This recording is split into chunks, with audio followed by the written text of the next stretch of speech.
Hey guys, it's BroUWhack, and I can't remember the last time I honestly made an Overwatch League video. I've just been so busy with just the base game of Overwatch with my own competitive series, with just the events and whatnot. But today I really wanted to just look back at the Overwatch League, look back at the success, because if you guys didn't know, the final stage playoffs just happened. The LA Valiant won stage 4, so that means the London Spitfire, the New York Excelsior won stage 2 and 3, and the Los Angeles Valiant just won stage 4 to close out the inaugural season. But that doesn't mean the Overwatch League is finished yet, because now we're going to be going into playoffs, which, by the way, if you guys don't know when playoffs are, they're going to be happening in July 11th, not June 11th, because, well, June 11th just happened, but it's going to be going on in July 11th through those 2 weeks. So that's when you can be expecting the playoffs. But today I wanted to just look back at the success of the Overwatch League, look back at just the moments, the cool things that happened, and really just overall measure the success of this new league. Because I'm going to be honest, I don't think a lot of people really expected the Overwatch League to still be this successful even in the 4th stage, because we often see this with video games, we often see this with projects, where something that has a lot of hype and a lot of expectations built around it, most of the time it doesn't live up to that expectation and it just kind of flops. And the Overwatch League is not anything like that. Now granted, yes, it's not as popular as it probably once was at the beginning of its lifespan. I'm sure some of you guys haven't tuned into the Overwatch League as much as you have maybe in the beginning. But overall, when we can look back at the Overwatch League, look back at the history, we can honestly say that, yeah, it's maintained its expectations, it's maintained its hype, and it's still a well-kept Overwatch League, and it's still something that can even grow into something as big as League of Legends or Dota that could have big prize pools and even more teams in the near future. Because again, remember, this is the first inaugural season. When we look at League of Legends in its competitive season, I guarantee you the first inaugural season wasn't as big as, say, like the 3rd one or the 5th one. I'm pretty sure the 3rd one is when most people really got into League, so we can only expect great things in the near future. But looking back at the Overwatch League, what can we really say was a big success point? What can we really say was just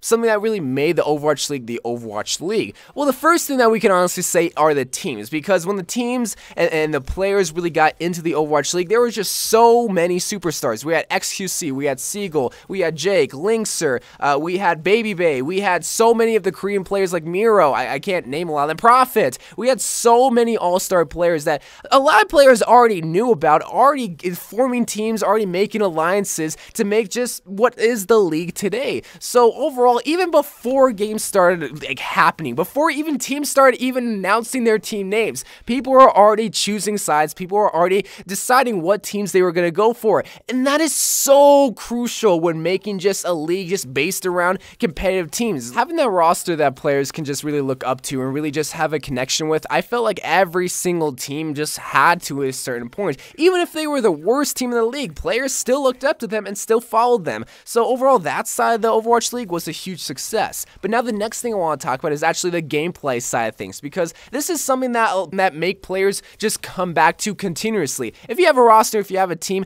that's great, but what can just make them come back every single time? And overall, I just felt like people were just hyped about the high-octane, high-level gameplay that I just continue to see. Every single time you turn on the Overwatch League, with a few exceptions, you saw some high-level gameplay that just got you hyped and got you excited, and that just made you want to come back. When you saw the Dallas Fuel and Houston Outlaws play, you wanted to come back because, well, you had a few of your favorite players on those teams, but you knew they were going to put on a show. London Spitfire versus the New York Excelsior, the two best teams in the league playing against each other, you have to tune into that stream, because you know that was going to be a hyped game. There was so many of those moments throughout the league that even if you didn't expect it, you saw it. Maybe from even the Florida Mayhem or the San Francisco Shock, some not so followed teams, you saw some amazing plays from them. So that side of the Overwatch League, which is so important, obviously delivered because they're obviously the best of the best. But the only exception this is the Shanghai Dragons. I will talk more in depth about them later on in the video,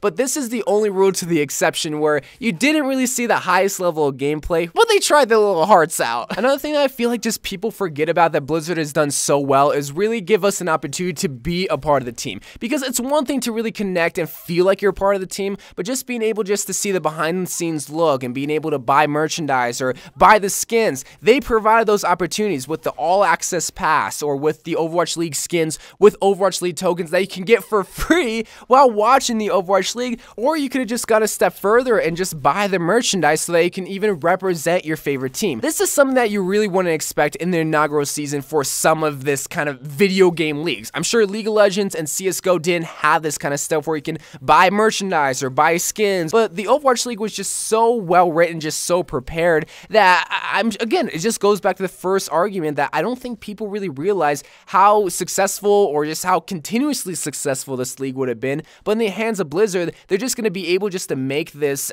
as big as possible. And I think they kept that promise throughout the whole entire stages. But even though I say all this, even though I say it was successful and that I make it out to be like the perfect video game league or whatnot, that doesn't mean it didn't have its hiccups. More specifically with some player rosters and some changes throughout the whole entire team, like with XQC and another player that I don't want to mention because we don't like mentioning pedophiles on our video. It had its hiccup, it's had its mistakes, and it had some memes that made it seem like it wasn't going to be taken serious in the near future. But you guys have to remember, this is its baby season. It's still going to be able to grow from here. I just continue to compare it to the current video game leagues that's right now currently happening, and you see them being successful and just how fast the Overwatch League has really grown. Again, it's going to have some mistakes, like some people leaving, some controversies, some people not really seeing the big vision of the Overwatch League, but you have to see, there was like, what, 3 or 4 players that made headlines and made it seem like the Overwatch League was a joke, but then there was hundreds of other players that was taking this serious, practicing every day, and just making it so that the Overwatch League was successful.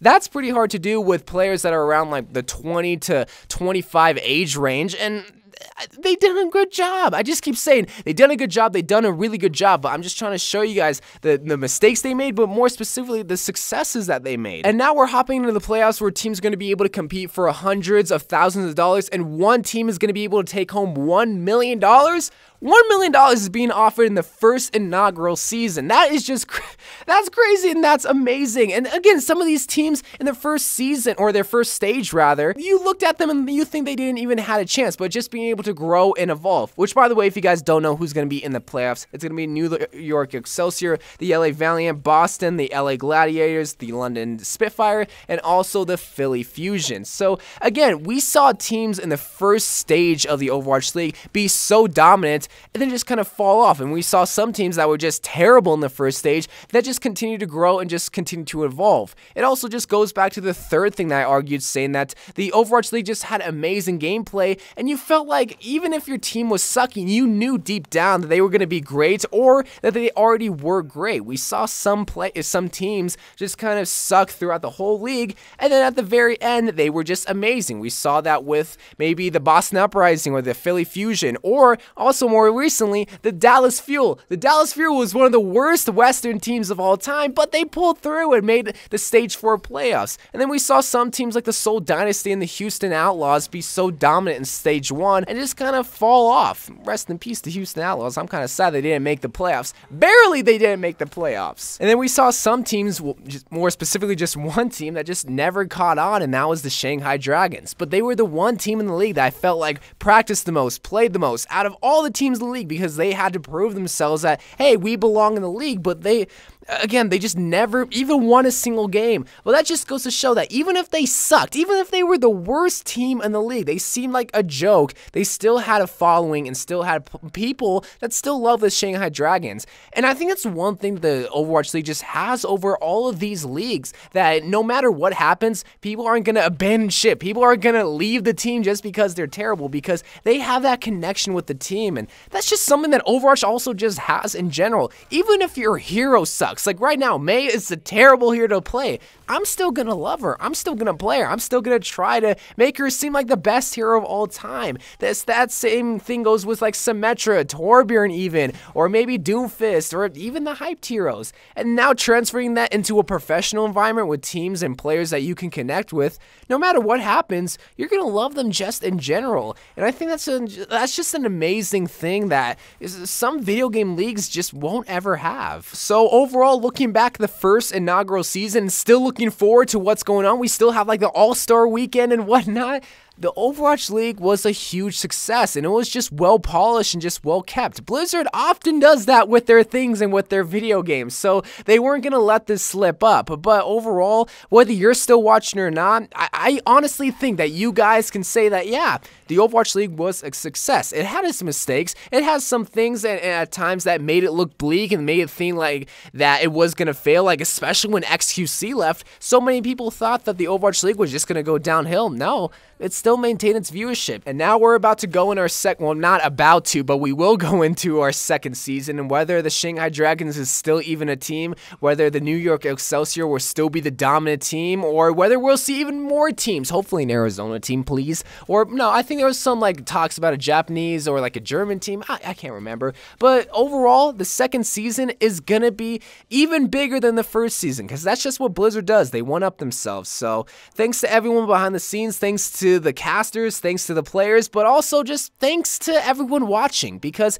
if it wasn't for you guys watching, we wouldn't have this whole entire league that's just bigger than ourselves. And I think that's very important to have. So anyway, guys, I love you guys. Thank you guys for watching. Good luck to all the players in the current playoffs, and let's look forward to the second season. I love you guys, and bye.